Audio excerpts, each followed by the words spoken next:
ठीक है जी। तो सर्कुलर मोशन में क्या था, बॉडी सर्कल में घूम रही है, सर्कुलर मोशन। हमने सर्कुलर मोशन में नई क्वांटिटीज, नए वेरिएबल्स इंट्रोड्यूस किए थे, जिनके आगे लगा था एंगुलर।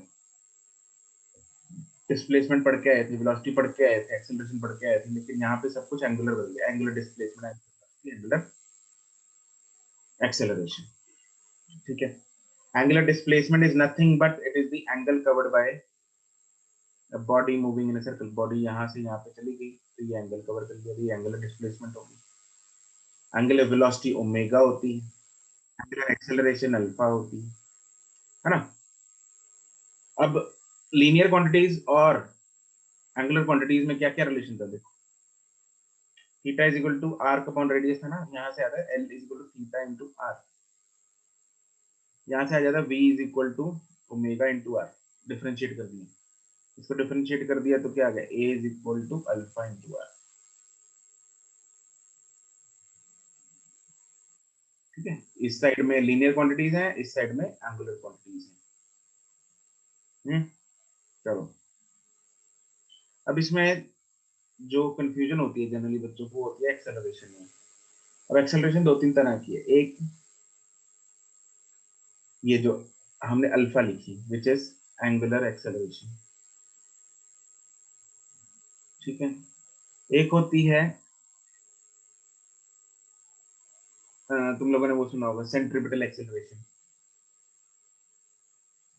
रेडियल एक्सेलरेशन या सेंट्रीपिटल एक्सेलरेशन।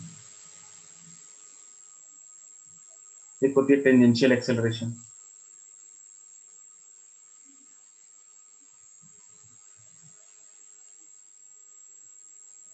ये होती है टेंजेंशियल एक्सेलरेशन।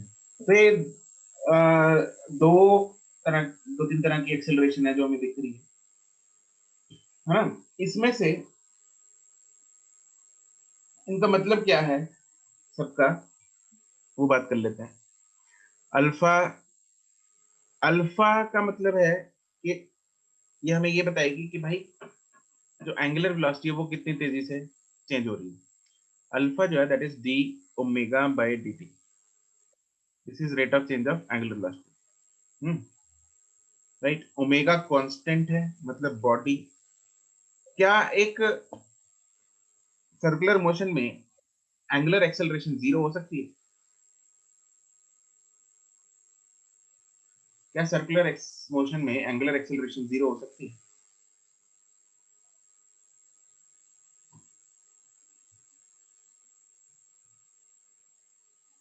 अच्छा,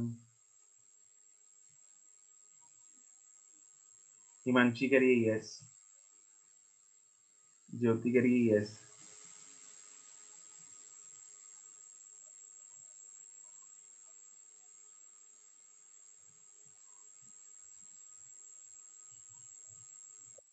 ख्याति अनम्यूट करो जरा। सर एंगुलर एक्सेलरेशन जीरो नहीं हो सकती?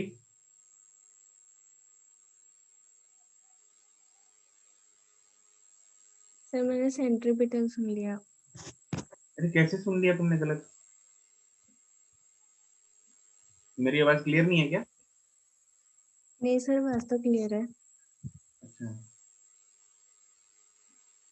अच्छा, अल्फा, चलो एक बार अल्फा बताओ, जीरो नहीं हो सकता? ये हो सकता है?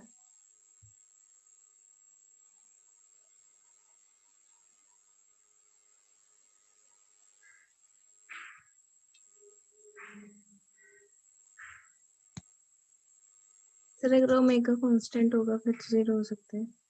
ओमेगा कांस्टेंट हो सकता है सर्कुलर मोशन में?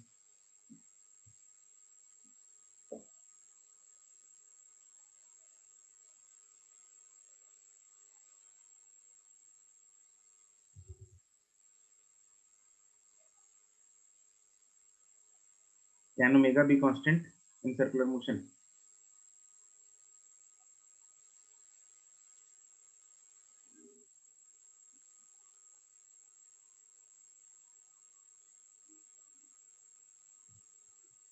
रिया अनम्यूट। हाँ जी सर। क्या थी, तुम भी जरा मेरे को मैसेज करना है क्लास के बाद। ठीक है सर। रिया, हाँ जी सर। मेरा क्वेश्चन हो सकता है? हाँ जी सर, यूनिफॉर्म सर्कुलर मोशन में। यूनिफॉर्म सर्कुलर मोशन, बिल्कुल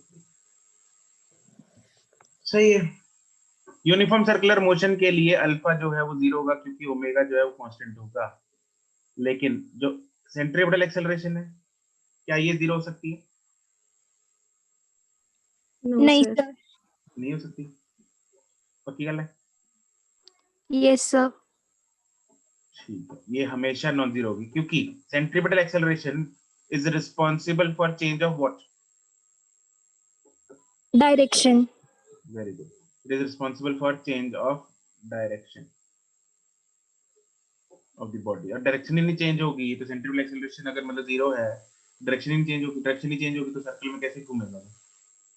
टेंजेंशियल एक्सेलरेशन 0 हो सकती है? Yes sir. क्यों? यूनिफॉर्म सर्कुलर मोशन में। यस, टेंजेंशियल एक्सेलरेशन भी 0 होगी यूनिफॉर्म सर्कुलर मोशन में, ओमेगा कांस्टेंट होगा। एक्चुअली एटी और अल्फा आपस में रिलेटेड होते हैं, क्या रिलेशन होता है? AT is equals to alpha r. Alpha R. Right, A T is equal to alpha into R. जो हमने अभी A is equal to alpha R किया वो ए में एटी ही है, ठीक है? This is the tangential acceleration. What is the, okay ठीक है। अब गाइस ये बताओ मुझे, इस चीज में क्या अंतर है dv by dt and dv by dt? Same है, अलग अलग है? अलग है सर। अलग है, क्या डिफरेंस है?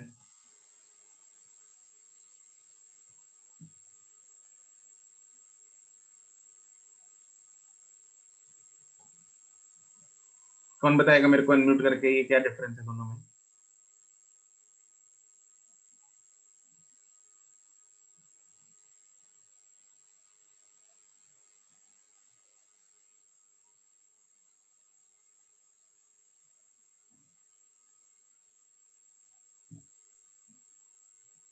सर जो आपने राइट साइड लिखा है वो तो स्पीड को डिफरेंशिएट किया है ना with respect to time. Right, तो वो क्या देगा हमें? Tangential acceleration. बहुत बढ़िया। और पहले वाला?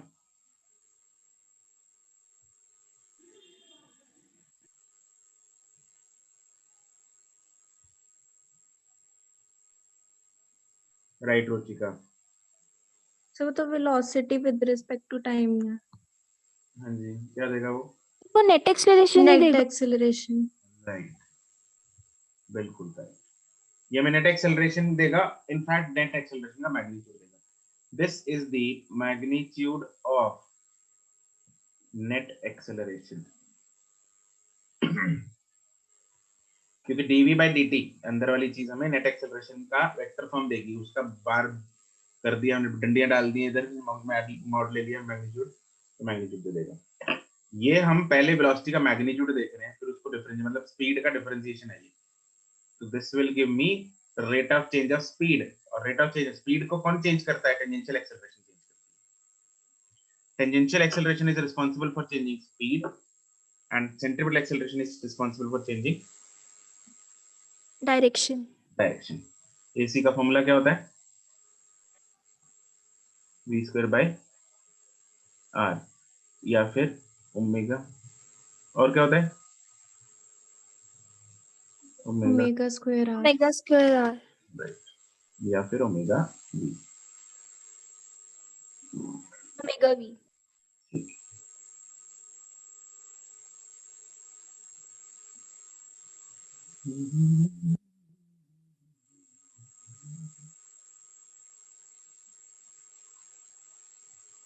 इसमें हॉरिजॉन्टल सर्कुलर मोशन किया था और वर्टिकल सर्कुलर मोशन किया था, ठीक है? हॉरिजॉन्टल सर्कुलर मोशन में काफी केसेस किए थे, जैसे याद है एप्लीकेशंस हॉरिजॉन्टल सर्कुलर मोशन?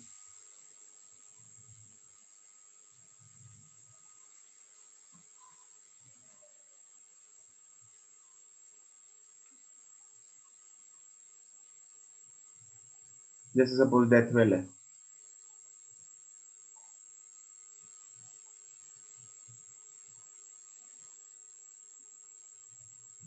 इसमें ऐसे चल रही है गाड़ी इसकी दीवार पे, ठीक है। अभी ऐसे सर्कुलर मोशन ले रही है इधर, इस सेंटर के अबाउट, ये सेंटर का डिस्टेंस है, रेडियस r है सर्कल का। अब बताओ जरा, इस गाड़ी जब ये चल रही है इधर ऐसे, है ना, मतलब फ्रिक्शन, फ्रिक्शन किधर को लगेगा?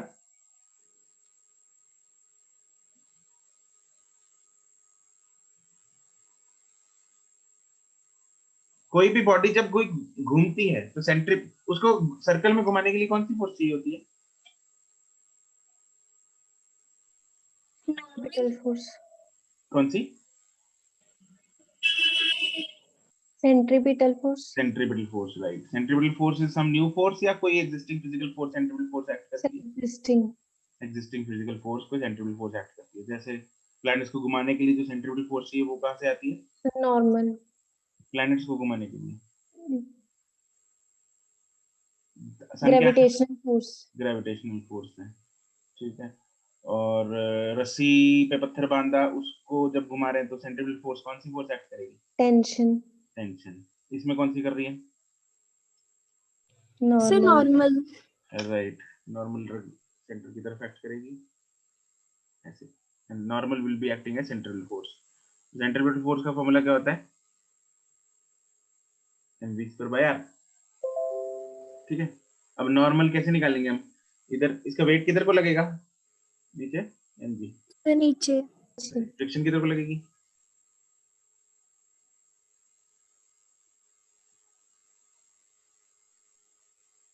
इसकी गिरने की टेंडेंसी किधर को है? सर नीचे। नीचे। ऊपर लगेगी ऊपर फ्रिक्शन। लगेगी। तो ना गिरे तो फ्रिक्शन किसके बराबर होनी चाहिए? mg की।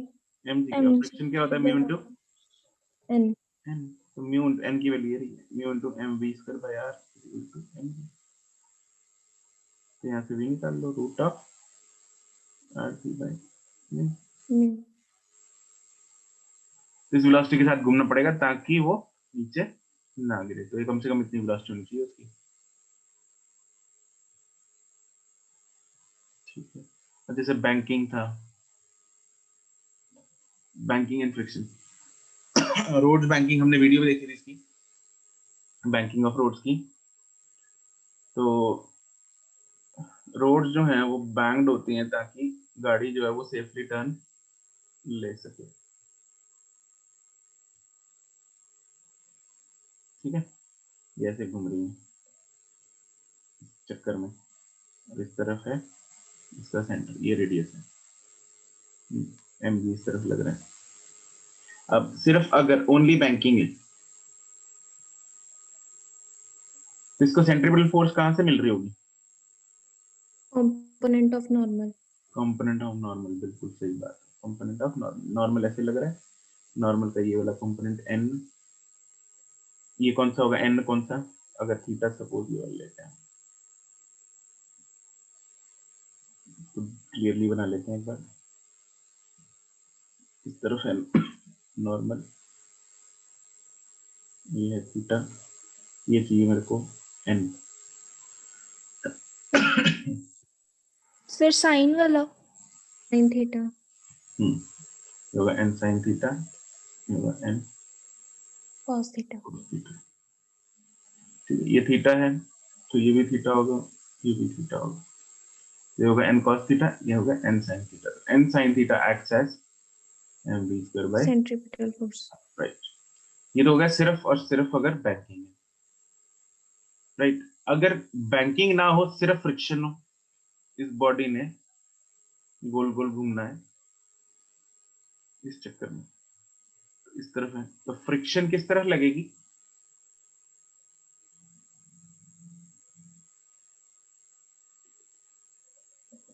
सेंट्रीपिटल फोर्स की तरफ। सेंट्रिपिटल फोर्स की तरफ नहीं, मतलब किस तरफ लगेगी? सेंटर की तरफ। सेंटर की बाहर तरफ। की तरफ, अंदर की तरफ, सर्कल के सर अंदर की तरफ। अंदर की तरफ। सेंटर की तरफ, राइट। इस तरह लगेगी फ्रिक्शन। कैसे पता लगा हमें फ्रिक्शन इस तरफ लग रही है? सर क्योंकि उसका टेंडेंसी बाहर की तरफ है। राइट, उसकी स्लिप होने की टेंडेंसी, अगर हम गोल को घूमते स्लिप होने की टेंडेंसी बाहर की तरफ सर मोशन के ऑपोजिट लगेगी ना, टेंडेंसी मतलब वो बाहर जाने की टेंडेंसी शो करेगा ना, तो अंदर लगेगी। बिल्कुल, टेंडेंसी उसकी बाहर जाने की, बाहर गिरने की है, तो इसलिए फ्रिक्शन जो है अंदर की तरफ लगेगी, जो कि इसको रोक के रखेगा। Friction will act as mv² by r। Friction को पुट कर दो म्यू इनटू n, n को पुट कर दो mg, यहाँ से वेलोसिटी आ जाएगी। रट्टे नहीं मारने, इन फॉर्मूले के रट्टे नहीं मारने, रट्टा मारोगे तो कुछ नहीं याद रहेगा। यहाँ कंसेप्ट याद कर लो भी बहुत है, ठीक है, कुछ लोगों को तो कंसेप्ट भी याद नहीं है। अच्छा, अब अगर दोनों चीजें हैं, फ्रिक्शन एंड बैंकिंग,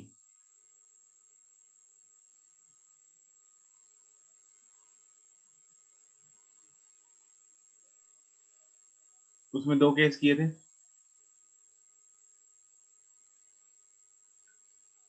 देखो, अगर सिर्फ बैंकिंग होती है तो कौन सा कंपोनेंट होता है, n sin theta is equal to mv² होता है ना। Yes sir. तो और n, अगर स्पीड उसकी बहुत तेज है तो mv² r वाला कंपोनेंट ज्यादा हो जाएगा n sin थीटा से। अगर तो ये दोनों बराबर है फिर तो आराम से चलता रहेगा, ठीक है, इस पर्टिकुलर रेडियस में चक्कर में घूमता रहेगा। अब अगर उसने मान लो स्पीड बढ़ा दी तो v वाली टर्म बढ़ जाएगी, n sin थीटा वाली कम हो जाएगी फोर्स। तो सिर्फ n sin theta will not be able to provide the sufficient centrifugal force. तो साथ में किसको मदद करनी पड़ेगी, फ्रिक्शन। फ्रिक्शन। फ्रिक्शन बताओ जरा किधर को लगेगी,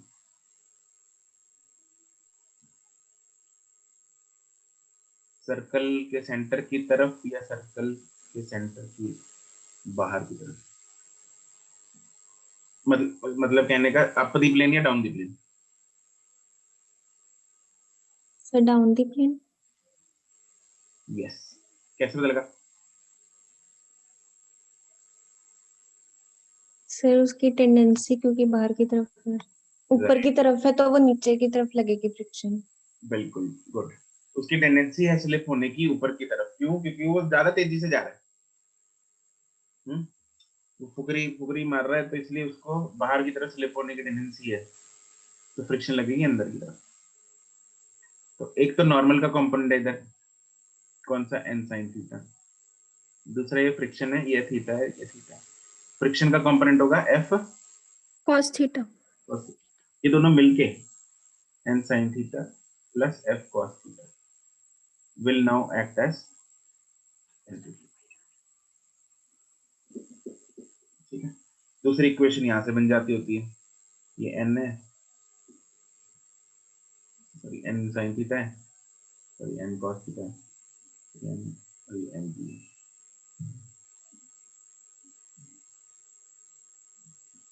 तो mg बराबर होगा mg, सिर्फ नहीं, मतलब फ्रिक्शन का दूसरा कंपोनेंट भी ले लो इधर, इधर आएगा एफ mf। Sine theta. तो mg बराबर होगा n cos theta, n cos theta.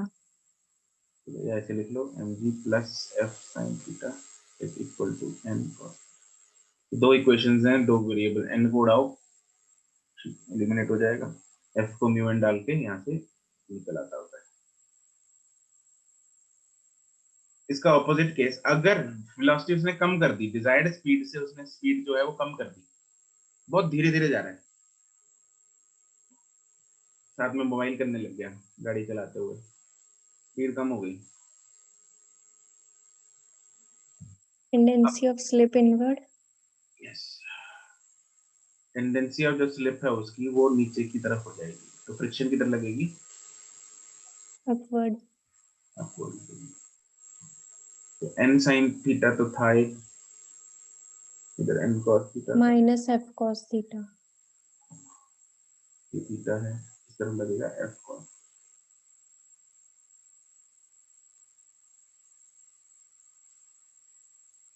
तो n sin theta minus f cos theta will be equal, M V square by R. और दूसरी इक्वेशन यहाँ से बनेगी mg is equal to f sin theta plus n। Plus N cos theta. इन दोनों equation को solve करो, v निकालो, यहाँ से v मिनिमम आ जाएगा, पहले वाला जो हमने किया था वहां से v मैक्सिमम आ जाएगा, So this will be the velocity. School में क्वेश्चन आता होता है, when will the wear and tear of tires is minimum? कितनी स्पीड पे?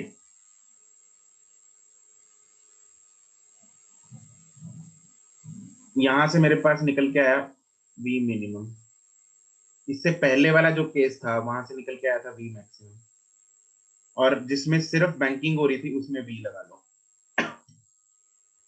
तो तीन वेलोसिटीज आ गई मेरे पास, v मैक्सिमम, v मिनिमम। किसमें wear and tear of the tyre जो है वो मिनिमम होगी? सर वी में, क्योंकि उसमें फ्रिक्शनल फोर्स नहीं एक्ट करेगी। बहुत बढ़िया, v में होगी। आंसर इज v, बिकॉज इसमें फ्रिक्शनल फोर्स फालतू लगानी पड़ रही है। इसमें अप द प्लेन, इस केस में अप द प्लेन है और इस केस में डाउन द प्लेन लगी थी। इसमें फ्रिक्शन की जरूरत नहीं पड़ी, सिर्फ बैंकिंग ने काम चला दिया। तो इसमें वियर एंड टियर मिनिमम होगी tyres.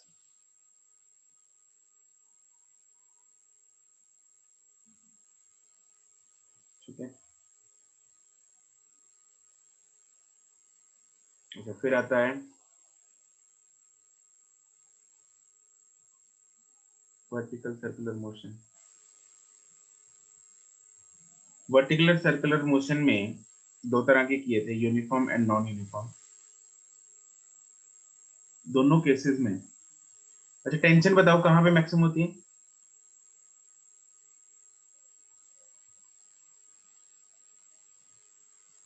Lowest point, horizontal position, highest point? Lowest पे सर। हाँ जी, लोएस्ट। लोएस्ट पे। और मिनिमम कहां पे होगी? हाईएस्ट। Highest, right. अच्छा, जो पहला अगर हम यूनिफॉर्म सर्कुलर मोशन करें, इसमें एनर्जी कंजर्व्ड है?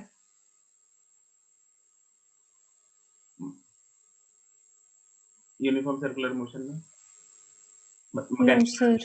मैकेनिकल एनर्जी की बात कर रहा हूँ, काइनेटिक प्लस पोटेंशियल की बात कर रहा हूँ। नहीं सर, कंजर्व नहीं है। कंजर्व नहीं है? No sir.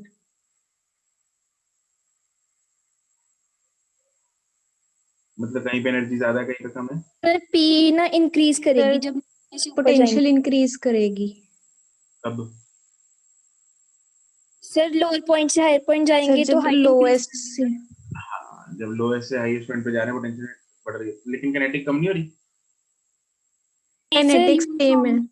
यूनिफॉर्म है ना सर, राइट, तो वी सेम रहेगा। राइट। यूनिफॉर्म है तो वी सेम है, तो इसलिए काइनेटिक तो सेम है, लेकिन पोटेंशियल वेरिएबल है, तो इसलिए एनर्जी कंजर्वेशन नहीं है इसमें। ठीक है, इसमें नहीं होती।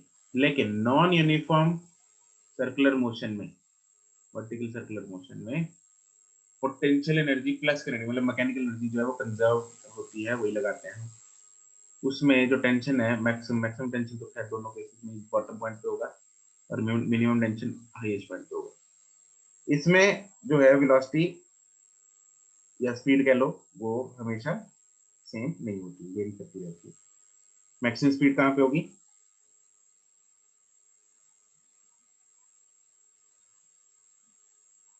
मैक्सिमम स्पीड कहाँ पे होगी? Lowest point. लोएस्ट पॉइंट पे। And minimum? Highest. And minimum जो है हाईएस्ट पॉइंट पे, अगर वर्टिकल सर्कुलर मोशन है ये, तो मिनिमम तो जीरो ही चाहिए होती है ना?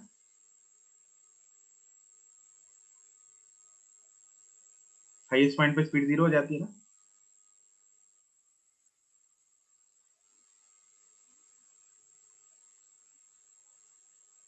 सर टेंशन जीरो होती है। हाँ, टेंशन जीरो होती है, स्पीड जीरो नहीं होती अगर रस्सी के साथ बंधा हुआ है। लेकिन ऐसा भी कोई केस होता है जहां पे हम स्पीड भी जीरो कर देते हैं?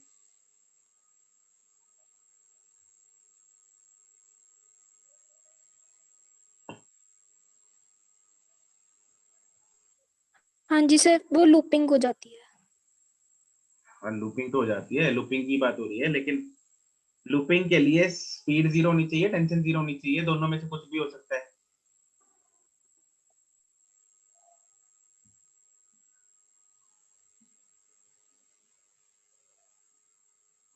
सर टेंशन 0 होनी चाहिए टेंशन हाईएस्ट पॉइंट पे। हाईएस्ट पॉइंट पे टेंशन 0 होनी चाहिए लूपिंग के लिए। ये तो बात सही है ख्याति तुम्हारी, लेकिन क्या कोई ऐसा केस नहीं हमने किया था जहां पे सर लूपिंग किया था, कौन सा? जो बॉल एक ना रिजिड उस रॉड पे लगी होती है ना, हाँ, तो उसमें क्या था? उस केस में क्या जीरो करते हैं हम टॉप पॉइंट पे? सर वेलोसिटी 0 होगी थी उसमें तो। हाँ, उसमें हम स्पीड जीरो करते हैं, टेंशन नहीं जीरो करते। क्यों ऐसा क्यों, मतलब उसमें उसमें क्यों नहीं कर पा रहे हम? स्ट्रिंग वाले केस में हमने स्पीड क्यों नहीं जीरो की, रिजिड रॉड के केस में क्यों की? इसमें पार्टिकल जो अपने लोएस्ट पॉइंट के अबाउट ऑसिलेट कर रहा है। नहीं, ऑसिलेशन की बात नहीं हो रही, अभी तो लूपिंग की बात हो रही है। सर शायद इसमें जो बॉल है वो नीचे नहीं गिरेगी ना, क्योंकि वो अटैच्ड है। अटैच तो रस्सी के साथ भी है बॉल। नहीं सर, वो रस्सी मतलब वो रिजिड नहीं है मेरे ख्याल से तो। हाँ, तो क्या होगा रिजिड ना होने के कारण? सर वो उसमें वो आ जाएगा, कहते हैं से स्लैक आ जाएगा, मतलब वो ना कंप्लीट नहीं कर पाएगी अपना लूप। राइट, मैं भावना समझ गया तुम्हारी। देखो क्या होता है, एक रस्सी के केस में बात करते हैं। रस्सी के केस में यहाँ पे हम टेंशन जीरो करते हैं, अगर वेलोसिटी जीरो कर दिया, यहाँ पे स्पीड, बॉल रुक गई। जस्ट इमेजिन तुम एक पत्थर बांध के रस्सी के साथ घुमा रहे हो और पत्थर की स्पीड बिल्कुल ऊपर वाले पॉइंट पे जाके जीरो हो गई, तो पत्थर तो नीचे गिर जाएगा। अगर स्पीड जीरो है तो पत्थर तक स्पीड जीरो का मतलब क्या है, ड्रॉप। यहाँ पे गिर जाएगा। क्यों गिर जाएगा? क्योंकि यहाँ पे रस्सी से बंधा है और रस्सी ने तो फोल्ड हो जाना है। रस्सी तो फोल्ड हो जाएगी आराम से। रस्सी का क्या जाता है, उसके तो फोल्ड होगी, लगेगा तो तुम्हारे सर पे। रस्सी का क्या जा रहा है? रस्सी का कुछ नहीं जा रहा। ठीक है, इसलिए जो दूसरा केस था जिसमें रॉड थी, यहाँ पे रॉड थी, रॉड के ऊपर पत्थर बांधा हुआ है। अब रॉड को इस पॉइंट के अबाउट घुमा रहे हैं। अब मान लो रॉड का स्पीड जो है वो ऊपर जाके बिल्कुल जीरो हो गई, तो रॉड थोड़ी इकट्ठी हो जाएगी। रॉड यहाँ पे फोल्ड होके पत्थर थोड़ी नीचे गिर जाएगा। इसके वास्ते दो ही रास्ते हैं, मतलब एक ही रास्ता है, दो क्या, ऐसे ही जाना पड़ेगा इसको। दूसरा तो रास्ता बंद है, यहाँ से ऐसे थोड़ी जाएगा। ठीक है, ये नहीं जा सकता, इसको तो इसी इसी रास्ते से ही जाना पड़ेगा, ऐसे नीचे नहीं गिर सकता। ठीक है, तो इस केस में हम लिमिटिंग केस में वी जीरो करते हैं और रस्सी वाले केस में हम टेंशन जीरो करते हैं यहाँ पर। ठीक है, याद आ गया सबको? Yes sir. ठीक है, चलो अब लूपिंग का अगर हम केस लगाए हैं स्ट्रिंग वाले केस में, तो वी एट बॉटम पॉइंट कितना होता है मिनिमम?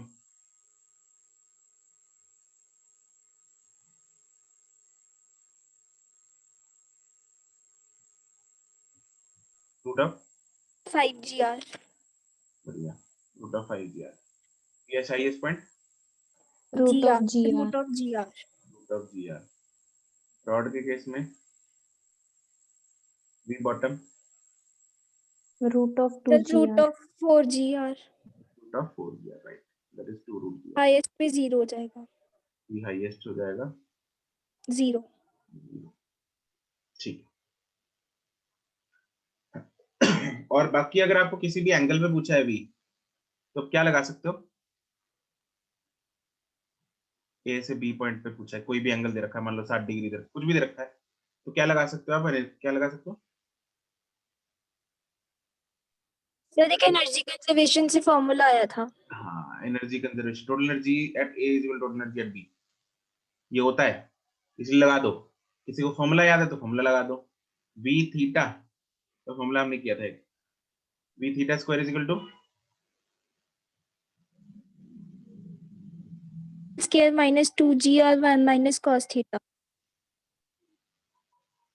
तुम्हारी, दोबारा बोलो। V V theta square is equals to VL square minus 2 GR 1 minus cos theta. बिल्कुल, बहुत बढ़िया, तुम्हें याद है, कॉपी से देख के बोल रही हो? सर ये चैप्टर कल रात को पढ़ा था। अच्छा, ठीक है। तो v theta square is equal to v l square minus 2 GR 1 minus cos theta. Theta की वैल्यू पुट करते जाओ, वेलोसिटी निकालते जाओ बस। ठीक है, पौड़ी पौड़ी चढ़ते जाओ, जय माता दी करते जाओ। ठीक है, तो सिंपल सवाल है ये, तो मुझे थोड़े कॉन्सेप्ट हैं इनको याद रखना हो जाएंगे।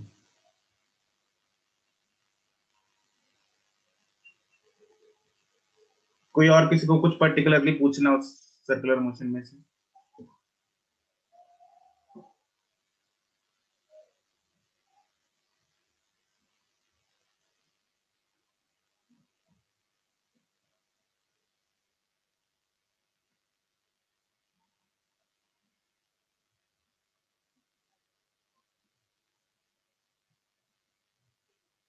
एक क्वेश्चन बताओ चलो, ये रोड है हिली एरिया में कुछ, इधर इसमें रिया बैठ के जा रही है गाड़ी में, या रोलर कोस्टर लगा लो तुम। दो पॉइंट्स हैं ए और बी। ए और बी पॉइंट्स में से किस पॉइंट पे रिया को अपना वजन ज्यादा फील होगा, ज्यादा वेट फील होगा, ए पे या बी पे? ये कहाँ पढ़ा रुचिका तुमने, रेडियल वेलोसिटी?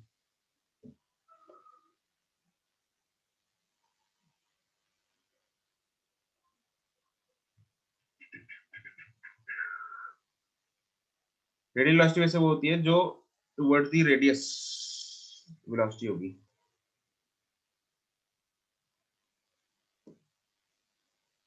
ठीक है, towards the radius of a circle या of some anything, any figure, sir but heavier बताना है, अलोंग द रेडियस, मतलब sorry towards the, along the, हाँ जी, हैवियर बताना है हाँ हैवी, पॉइंट। हाँ जी, कहाँ पे ज्यादा फील होगा?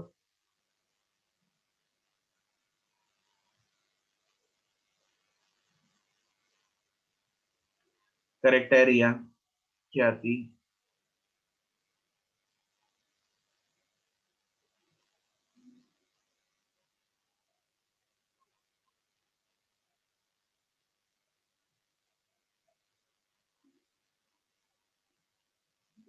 हिमांशी, ठीक है।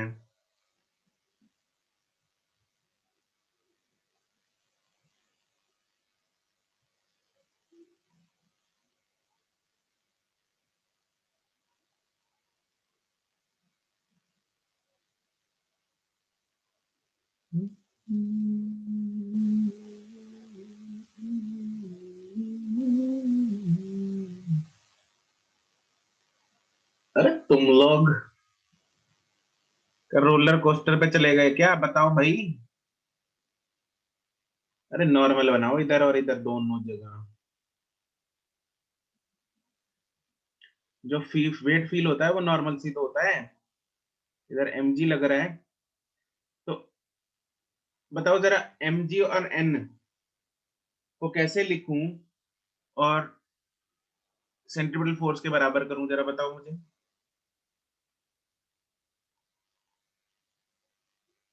What is the net centripetal force here?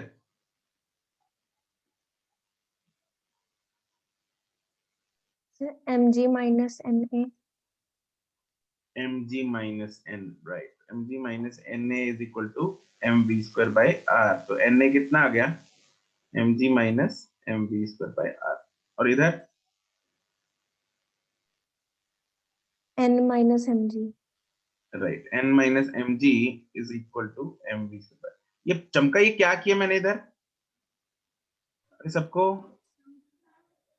nb कितना आ गया इधर, mg plus mv square by r, तो इधर जो रिया को वेट फील होगा वो mg में से इतना अमाउंट कम फील होगा, और इधर जो फील होगा वो mg में इतना अमाउंट ज्यादा फील होगा। ठीक है, तो ए पॉइंट पे कम होगा फील, बी पॉइंट पे ज्यादा फील होगा। अरे चमका के नहीं चमका?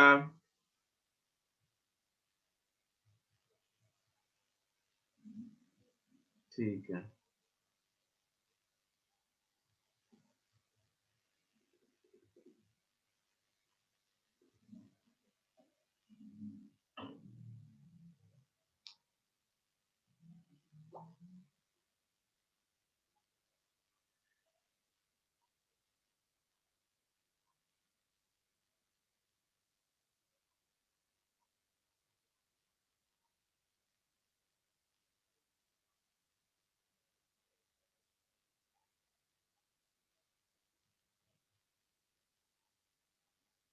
इसमें बताओ,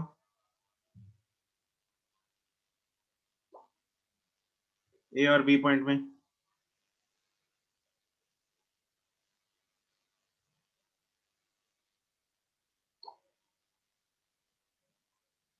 कहाँ ज्यादा फील होगा?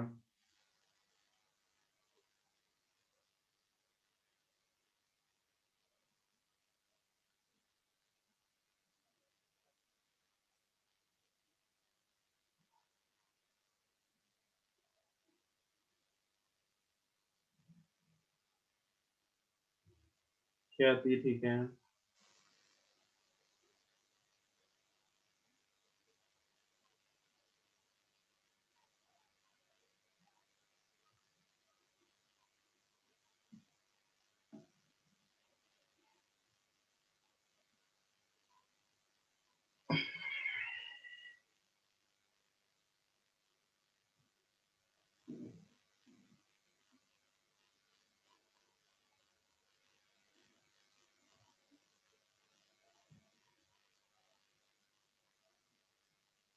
इधर है एन, इधर है एम जी,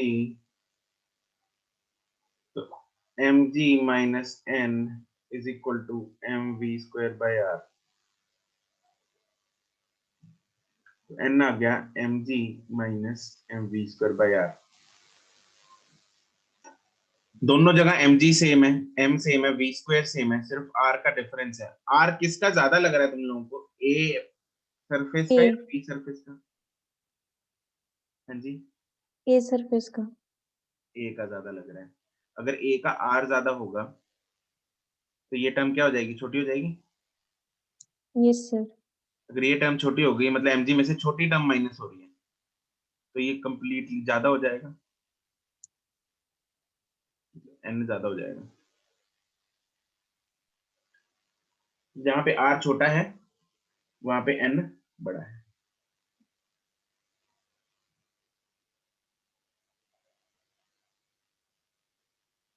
किसी के वाइट बॉल नो बॉल गई है, ये चमका।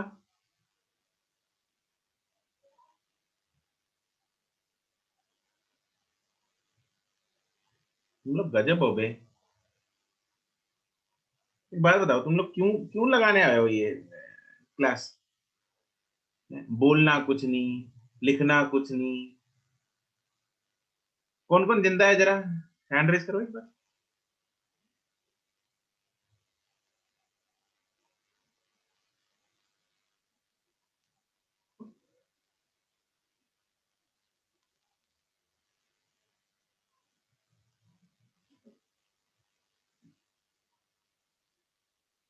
अच्छा, तो ये बाकी नीचे के 5 लोग तो जिंदा ही नहीं है। इनका तो ऑडियो कनेक्ट नहीं। अबे मतलब पेरेंट्स प्रेशर डालते हैं क्या कि रिवीजन क्लास अटेंड करो? बट जरूरी नहीं है, ऑप्शनल है ये।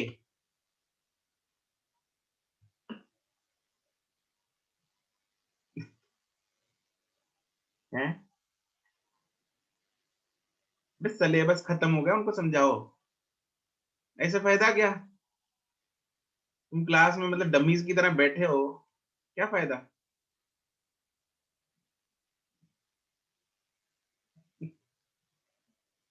देखो वैसे भी हम एक दिन में 2 चैप्टर्स रिवाइज कर रहे हैं, तो कितना कुछ सिलेबस रिवाइज, मतलब कितनी की चीजें रिवाइज हो पाएंगी और कितनी फास्ट तरीके से हो पाएंगी तुम लोग को पता है। उसमें भी तुम लोग मतलब you guys are not participating. ये 2-4 लोग बोलते हैं बस, या लिखते हैं जवाब देते हैं, 2-3 बोलते हैं, 3-4 जवाब देते हैं, तो टोटल 6-7 बच्चे हैं जो इंटरेक्ट करते हैं। बाकी तो मतलब गजब हो यार तुम लोग।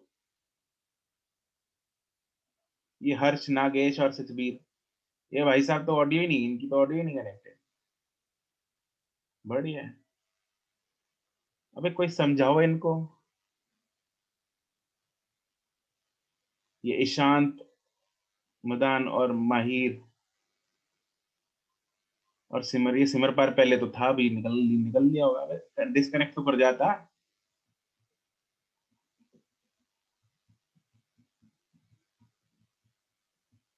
अच्छा है। तूने हाथ तो खड़ा नहीं किया भाई।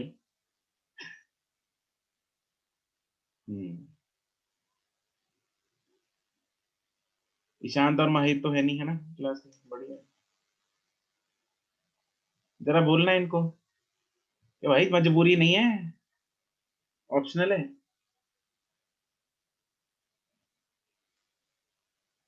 स्पेशली इन तीनों को, हर्ष, नागेश और सतबीर को।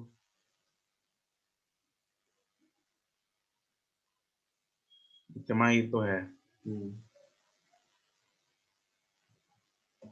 देखो भाई, मकसद ये है मेरा भी और तुम लोग का भी, यही होना चाहिए कि तुम लोग अपने मार्क्स को मैक्सिमाइज कर सको।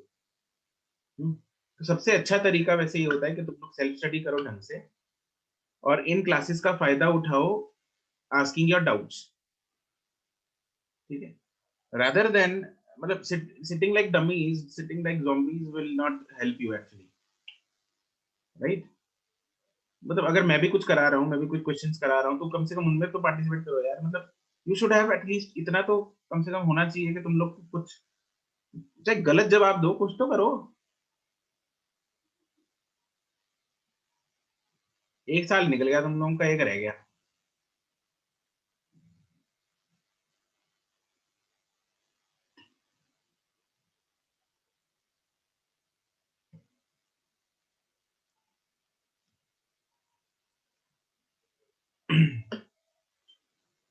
चलो ठीक है, मर्जी है तुम लोगों की, बढ़िया है।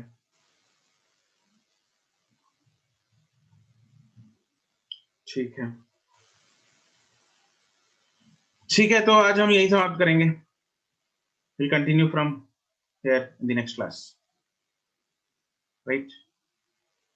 एक बार पढ़ के आना जरा, वर्क पावर एनर्जी अगली क्लास में करेंगे।